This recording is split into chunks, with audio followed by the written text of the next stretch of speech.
video explains how to complete the chapter quiz and extended response question. First, you'll read the assigned chapter, which in this case is the introduction. You'll open the chapter by clicking on this link. It looks like this. You'll refer to the Help with Quizzes folder here. This just gives you some tips on how to prepare for the quizzes, how to read the textbook, how to find the main idea, so on and so forth. And then when you've done all that, you're ready to take the quiz. Make sure you know that you have unlimited time to complete the quiz, although you must complete it in one sitting, meaning that when you open it and start it, you have to finish it. Make sure that your internet access is reliable, and then make sure you proofread your extended response question carefully before you hit save and submit.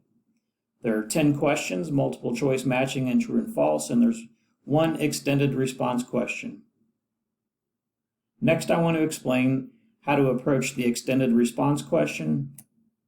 So I've already taken the first 10 answered the first 10 questions of the quiz, and question 11 asks me this. It says, after reading this chapter, what remaining questions do you have about the concepts discussed in this chapter or about the topic at large? Resist the temptations to say, I don't have any questions at this time.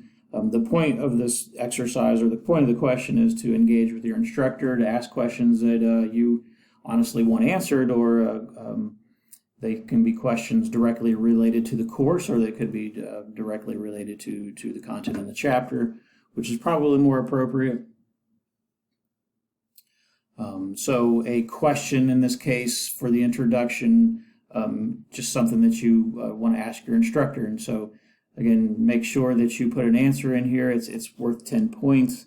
There's a rubric associated with it, meaning it lets you know exactly how this is graded. So if you want the full 10 points, make sure that if you want the 5 points, make sure that your response exceeds expectations, an organization of ideas, style, strong writing styles with no errors in grammar, usage, and spelling. And so again, all you have to do is type a question in here, something that you want to know, something that's important to you, something that might help you develop as a student.